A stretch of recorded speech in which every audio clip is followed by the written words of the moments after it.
Mr Deputy President. I rise to take note of this report as well, because I think Senator Bragg touched on a very important point there, is that 32% of people take out their amounts of superannuation as in a lump sum when they retire.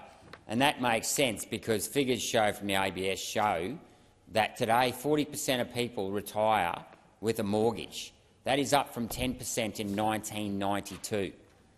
So, and while I don't think that's necessarily entirely the fault of superannuation, because it is partly to blame, because if you're having 12% of your total income taken out of your wage, that for many people, especially if you're on below the median average earnings, is 100%, if not more, of your savings, because your median earnings in this country is something like $80,000 a year. You need $40,000 to $50,000 a year, if you're lucky, just to survive.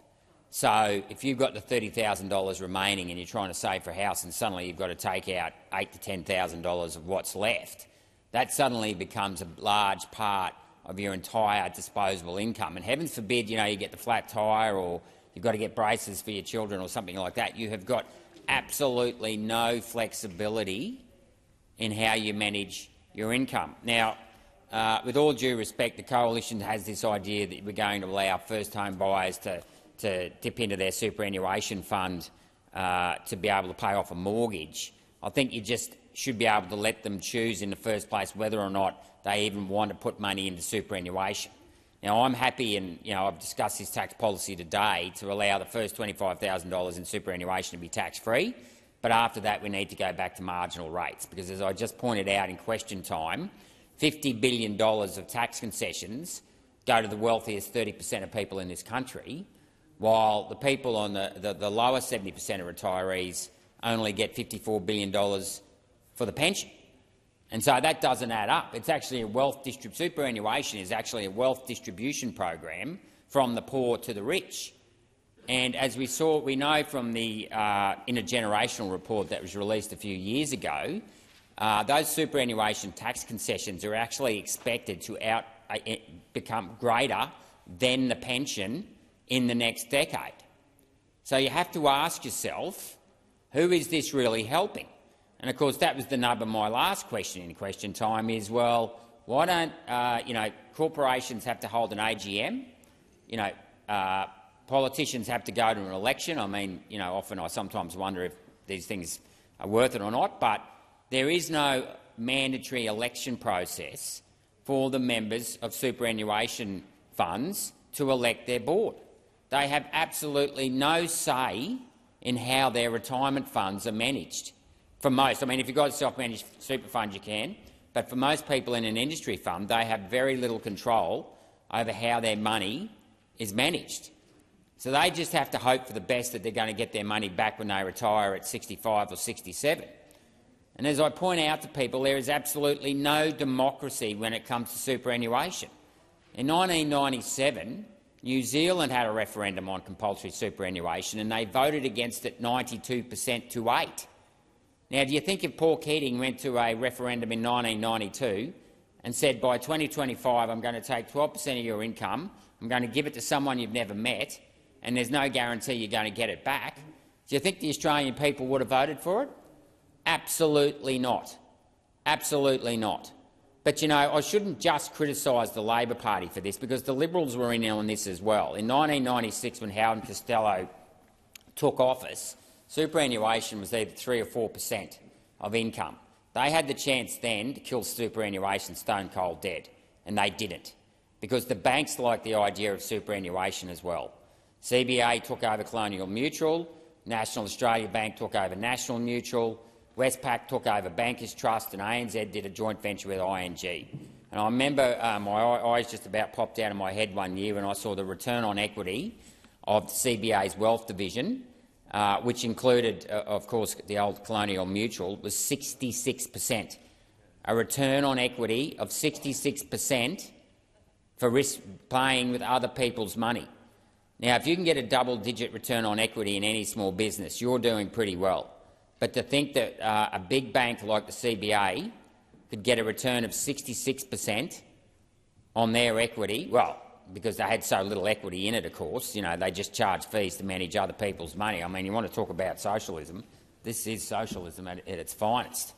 And it's not serving the purpose because, as again I pointed out in question time, today we still have 50% of retirees on a full pension, or at least 50%, because the ending balance for the median balance for women aged 60 to 64 is $158,000. That is just on half of the asset pension threshold to start having your full pension reduced. So women are nowhere near having enough money in their superannuation to retire, and men aren't much better. They're getting their average median balance is $212,000. So they're not even going to get there as well.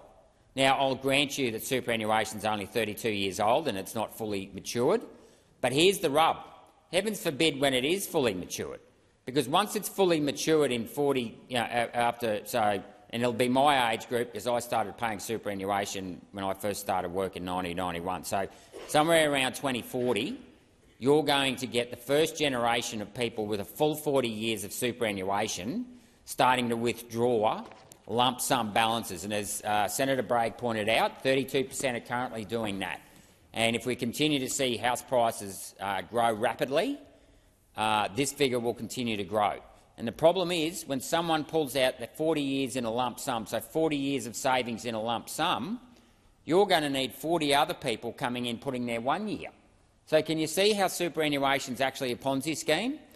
And if you go and look at the ASFA figures, the Australian Superannuation Funds Association figures, they're predicting by 2050 that superannuation is going to have $10 trillion in it, or represent about 200% of GDP. Now, I ask you, where exactly are they going to park this money? They won't be parking it all in Australia. They'll be parking it offshore. So a lot of this money that you're paying, you're not just paying it into your super fund. That then gets sent through a bank account electronically offshore. I think it's a Queensland public servant super fund. They've had so many name changes, I forget the name of it now, but they're the biggest shareholder in Heathrow Airport. It's too bad they wouldn't actually build some infrastructure here. I mean, super funds are very good at buying existing infrastructure, but they're very bad at building new infrastructure.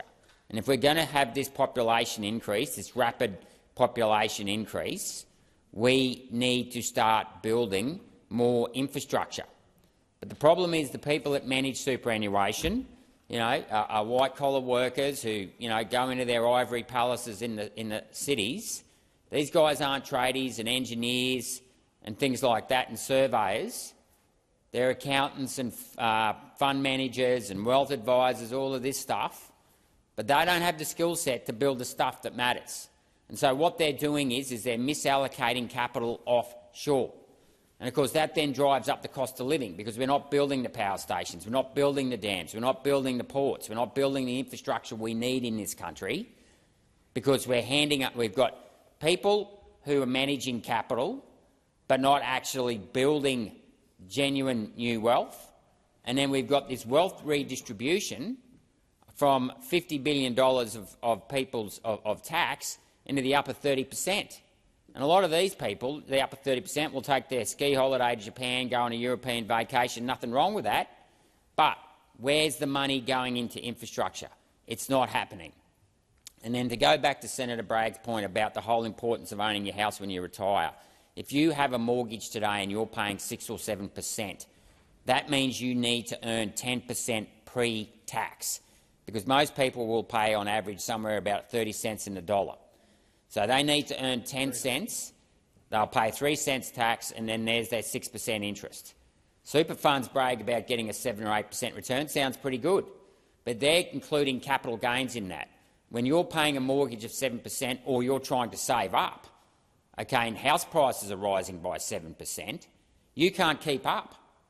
You can't keep up. So we need to allow young people to be able to access their superannuation today. And I'll say young people, it's not just young people, it's people all the way through their working life. We need to enable them to be able to access their wages. It's their wages, let them keep it and pay down their house. Because I said the other day, it's not the chicken or the egg that comes first, it's the nest. And if you have a house over your head, you're going to actually mature and contribute a lot more to society when you've settled down in your own house. Thank you.